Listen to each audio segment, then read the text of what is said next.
প্রতিবারের পর তো এইবারও কিন্তু ট্রান্সফার মার্কেটে কিন্তু ঝড় তুলতে চলেছে মোহনবাগান। এবার কিন্তু তারা কথাবার্তা চালাচ্ছে একজন ইন্ডিয়ান ইয়ংস্টারের সাথে। এবার কে সেই ইয়ংস্টার? আমি কদিন আগে বলেছিলাম আপনাকে যে একজন ইন্ডিয়ান প্লেয়ারের এজেন্টের সঙ্গে কিন্তু হায়াতে কিন্তু অনেকক্ষণ ধরে মিটিং করা হয়েছে, মোহনবাগান ম্যানেজমেন্টটা করেছেন। এবার কে সেই খেলোয়াড় তখন আমরা জানতে পারিনি, বাট এই মুহূর্তে যে আপডেটটা বেরিয়ে আসছে তিনি আর কেউ নন, তিনি হলেন নর্থ ইস্ট ইউনাইটেডের উইঙ্গার পার্থিব গগৈ। উইং ছাড়াও তিনি কিন্তু অ্যাটাকিং মিডফিল্ড পজিশনেও কিন্তু খেলতে পারেন। আর সেক্ষেত্রে মোস্ট প্রবাবলি হয়তো লিস্টেন করার ছেড়ে জেলেও যেতে পারেন, সেটা কিন্তু এখন অবধি কোনো নিশ্চয়তা নেই।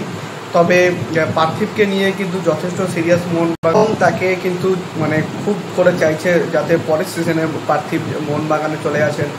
এবার মানে নর্থ ইস্ট ইউনাইটেড তাদেরও কিন্তু কিছু পয়সা দরকার, কারণ তারা কিন্তু লাল বিয়াকনিয়াকে সই করাচ্ছে। যদিও তারা কিন্তু এই ডিলে যথেষ্ট লাভ করবে, কারণ পার্থিবের কিন্তু 2027 অবধি কন্ট্রাক্ট আছে।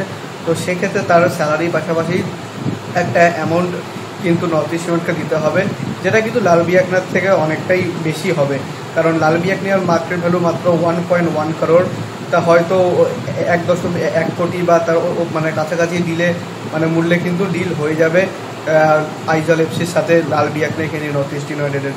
তো সুতরাং যদি ওভারঅল দেখতে হয় তাহলে নিজেদের মানে পজিশনটা কিন্তু ঠিকঠাক বজায় রাখলো নর্থ ইস্ট, এবং তার সাথে কিন্তু একটা লাভও করলো, যার ফলে কিন্তু নর্থ ইস্ট ইউনাইটেডের বেশ লাভ হলো বলে আমার মনে হয়।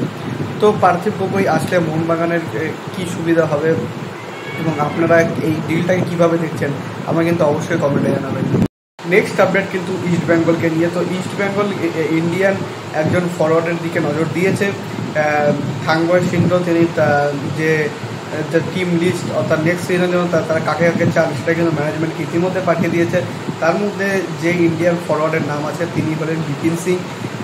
30 বছর বয়সী বিপিন সিং, তিনি কিন্তু লেফট উইংয়ে খেলেন এবং লাস্ট সিজনটা মুম্বাইয়ের জন্য লাস্ট সিজন ভুল বলবো, তার আগের সিজনেও কিন্তু 2 সিজন ধরে মানে খুবই অ্যাভারেজ পারফর্ম করছিলেন। তার নামের মতো কিন্তু বড় পারফরমেন্স তার কাছ থেকে আমরা পাচ্ছিলাম না, তবুও তাকে কিন্তু নিতে চাইছে।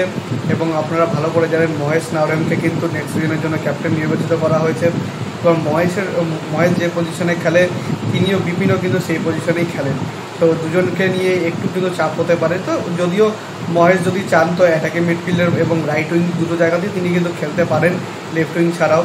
সেক্ষেত্রে আমার মনে হয় না অতটা অসুবিধা হবে। বাট বিপিনের কিন্তু মার্কেট ভ্যালুটা নিয়েও একটু চিন্তা থাকবে। মোটামুটি ইস্ট বেঙ্গল এখন যাদেরকেই টার্গেট করছে যে খুবই তারা মানে খুবই কোয়ালিটিফুল প্লেয়ার, আর প্রত্যেকেরই কিন্তু তার নিজস্ব ক্লাবের সাথে কিন্তু কন্ট্যাক্ট আছে। সেক্ষেত্রে কিন্তু একটা মোটা অঙ্কের টাকা কিন্তু রেসপেক্টিভ ক্লাবগুলোকে দিতে হতে পারে ইস্ট বেঙ্গলের পক্ষ থেকে। তো এইটাই একটা ব্যাপার ছিল।